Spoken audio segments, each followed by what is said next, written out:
Nakakatakot yung tunog ng blade. Kailangan mo na marinig yung parang tunog. Ibig sabihin, ini-scratch lang natin yung skin ng eyebrows mo. Pag naririnig mo yung tunog ng blade, ibig sabihin, hindi siya madiin. Ay, Pero pag ganun. hindi mo siya nakinig, ibig sabihin, tip yung gawa ng pag-microblade sa'yo. Pag walang ganang tunog, ibig sabihin, tip siya. Hindi siya maganda. Ito na, first time ko nga magpa-microblading. So, totally virgin yung eyebrows ko. So, itong pinapahid ni ate, anesthesia siya para mamaya magi-start na lang si Ate Mariam ng process ng microblading. After lagyan ng anesthesia, i-cover siya ni ate ng cling film ng plastic. At hindi nawawala, kasama ko sa salon ng anak ko kasi totally wala namang magbabantay sa kanya. Nandito na tayo sa taas, nakahiga na tayo. Mag-i-start na si Ate Mariam ng process para sa microblading. So una, ayan, tinatanggal niya muna yung mga extra buhok ng kilay ko. Nililinis niya muna para nga naman malinis siyang tingnan. At after nun, ayan, nagdo-drawing na siya gamit ang sinulid sa aking mukha. Kilay pala. So actually dito sa Bahrain, ang dami kong nakita na microblading at saka nanobrows na gumagawa sa iba-ibang salon. Pero si Ate Mariam yung napili kong puntahan kasi nga isa na ako sa mga fans niya. Nakikita ko yung mga ginagawa niya na ang gaganda ng result. At saka in fairness, dito sa salon niya ang tahimik, nakaka-relax. Gusto ko nga sanang matulog kasi natatakot ako sa blade na gagamitin niya dun sa kilay ko. Kaso hindi pwede kasi kailangan kong videohan itong pagma-microblading niya sa kilay. Don't keep moving ha, blood will come to my eyebrows again, okay?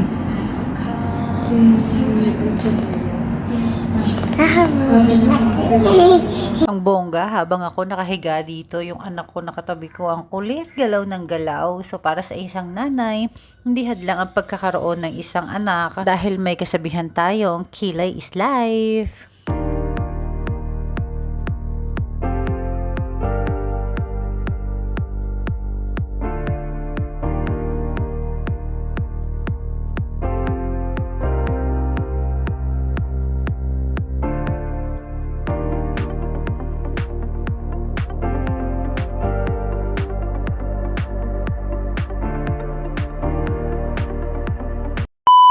It looks funny. Halika dito ka.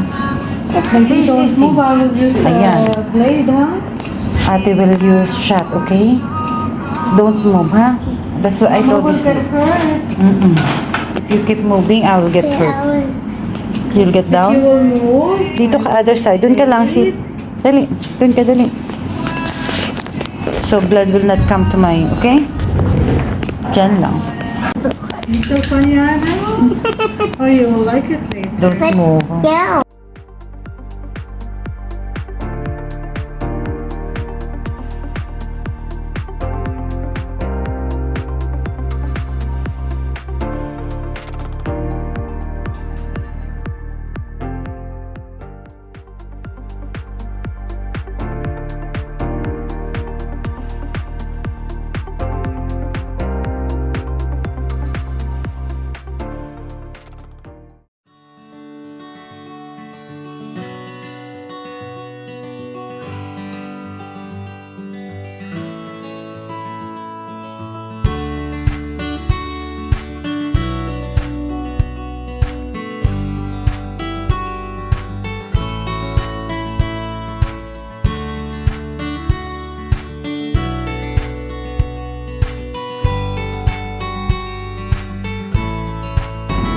Anesthesia po yan.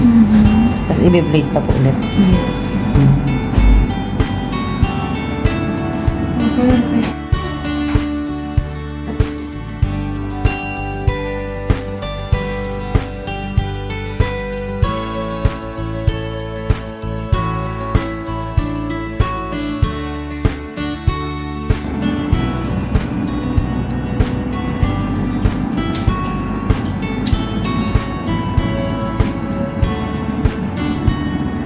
Nakakatakot yung tunog ng blade. Pag naririnig mo yung tunog ng blade, ibig sabihin hindi siya madiin. Ay, Pero pag ganun. hindi mo siya nakinig, ibig sabihin tip yung gawa ng pag-microblade mo sa'yo. So, kailangan mo na marinig yung parang tunog. Ibig sabihin, ini-scratch lang natin yung skin ng eyebrows mo. Mm. Scratch yung pilig, kaya ganun. Mhm.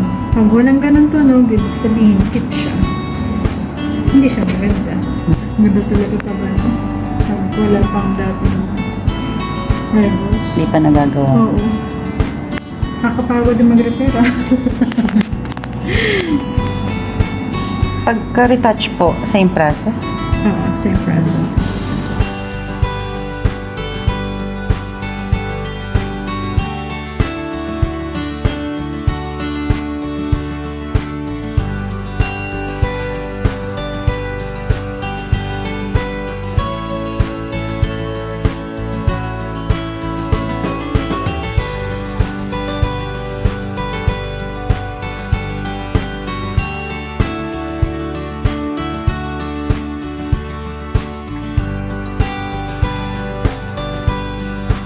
What is your name? Aliyah. What? Aliyah.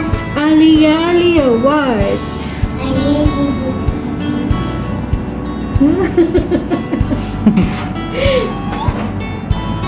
Hindi ko alam kung saan ako natatakot, sa sakit ba o dahil dun sa tunog ng blade. Kasi bawat scratch niya, naririnig mo yung tunog. Which is, sabi niya, mas maganda daw pag naririnig mo yung tunog ng scratch ng blade kasi ibig sabihin, hindi raw siya deep. Maganda raw yung pagkakagawa. So, pag wala ka naririnig na tunog, ibig sabihin, deep yung gumagawa. Which is, hindi raw maganda. So, ito na, final touch na siya.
So, for 3 days, talaga siya at least 3 times a day, ganito. Stop mo lang siya. Tubig po ito. Tubig lang siya. Tapos, after 3 days, saka mo siya lalagyan ng cream. Once a night. Okay. So, ito na yung second day ng microblading natin. So, ito siya. Kasi kahapon tayo nagpa-microblading. Okay. Tapos, sabi ni ate, kailangan natin ng white cotton kasi 3 days siyang walang kuskus, walang sabon, walang tubig na ginaganon sa mukha mo. Ibasan mo siyang mababasa. So, ito, white cotton na may touch of water lang siya. Konting basa lang. Igaganyan mo lang siya lagi. Alagaan mo daw siya ng punas ng cotton. So, patap-tap-tap-tap lang. So, ito na siya. Hindi na natin kailangan magkilay. At syempre, may binigay si ate na cream. Itong cream na to, every night. Ang ganda ng result niya, guys. Yan.